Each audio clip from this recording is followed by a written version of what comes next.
Hello and welcome to Tabletop Oddity. My name is Jay and today I'm going to be doing 7 rules you might get wrong or you might miss in Star Wars Legion. Now the game is finally here. This video is going to be released on the day, on the 22nd of March.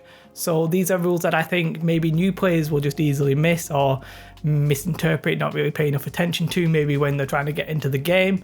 If you're a seasoned veteran and you've read the rulebook thoroughly, then you might be like, Jay, I've read those in the rulebook.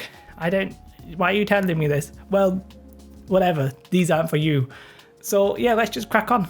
Number 1, I don't know, I'm doing my own countdown or count up or whatever it is, but there you have it. The number of pips on the command cards do not directly correlate to the number of units that you can activate when you're issuing orders. So I don't mean to do a shout out to Beasts of War, but they did fall into this trap, and I know Katie almost did as well. But basically you can have your command cards and they can range from 1, 2, 3 or 4 pips. Now often they will correlate to probably the number of units that you can issue your orders to. Like a 1 pip will normally be 1 unit, 2, 2 and 3, 3. However, that is not a hard and fast rule. That isn't set in stone.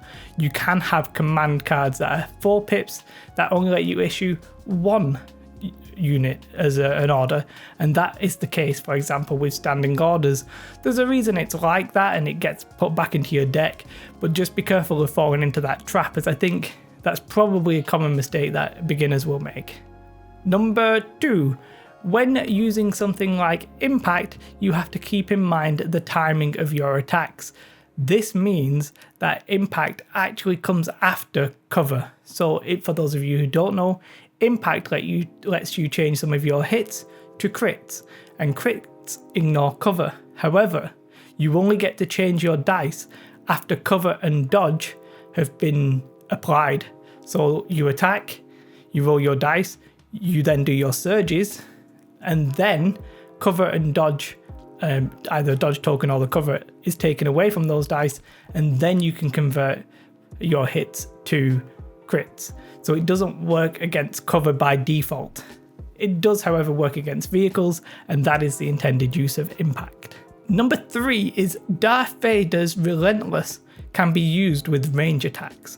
Now, I'll have to explain this one a little bit more carefully, but for example, Luke Skywalker has an ability, I think, called Charge, where he can move into combat and then take a free attack action.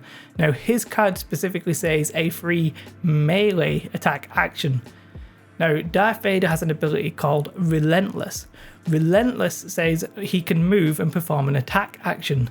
Now, because of Luke Skywalker, I feel like some players might think that only works in melee. And Darth Vader does not in himself come with a ranged attack, so it does make sense to think that. However, if Darth Vader is given the saber throw card, for example, he has a ranged attack, and Relentless, there's no reason why it doesn't work with that. So essentially Darth Vader can move as one of his actions, move as his second action, and then as a free action throw his lightsaber and attack. Now, obviously, you can't move, attack, as you are limited to 1 attack per activation, unless otherwise specifically stated, like Luke's command card, for example. So it's worth knowing. I think a lot of people might think Darth Vader's a little bit slow. This is a way to mitigate that. Number 4, a reasonably simple one, vehicles cannot be engaged in melee combat. Only troopers can. So obviously, if you move a trooper into another trooper unit, they are classed as engaged, and you have to, I can't remember what the word is, but you have to do a specific action where you disengage, and it has to be, I think it's a movement 1 away, like out of the melee combat. Vehicles don't suffer this. If your vehicles are in a melee fight, they are not engaged and they can just freely move away and carry on as normal. So do keep that in mind. Number 5, a reasonably simple one. It's not possible to have cover beyond heavy cover. So for those of you who don't know, by default, nobody has cover unless you have a keyword or something that says so. And then you can have 2 different types of cover. You can have a light cover, which is let's say like long grass or what have you, or you can have heavy cover, so maybe behind a barricade or such. You cannot improve it beyond that. So let's say you had a card that has cover 1, maybe like the speeder bikes, I think they have cover 1. If they were behind difficult or hard cover, we should say, they do not get cover 3. They are only at still heavy cover. So do keep that one in mind when you're thinking about not having to roll those defensive dice. Now, number 6 and number 7 are actually, for me, not the same thing, but they are quite related. So aim does work in melee combat, and that to me is a little bit of a quirk. You might think it doesn't, because obviously you imagine aiming as aiming down your like a scope.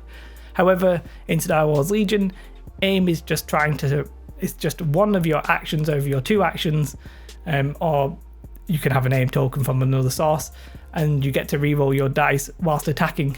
Nowhere in the rules does it say that you cannot do this in melee, so as far as everybody knows as of right now, you are free to take an aim action and use those rerolls during a melee attack. Number 7 is sort of along the same lines, that it's something that is during melee that you wouldn't necessarily think about during a melee attack.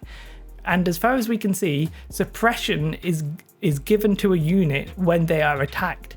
That attack does not matter if it's a melee attack or a ranged attack. So if you are the first ones to strike in a melee combat, then your opposition will take a suppression token. And I realize that these may get changed, but they are little quirks that we've noticed so far, and there's no reason why either you're not allowed to aim during a melee combat and you can't take suppression during a melee combat. And I'm not saying these are perfect or ideal, but that's just the way they are as far as I can see.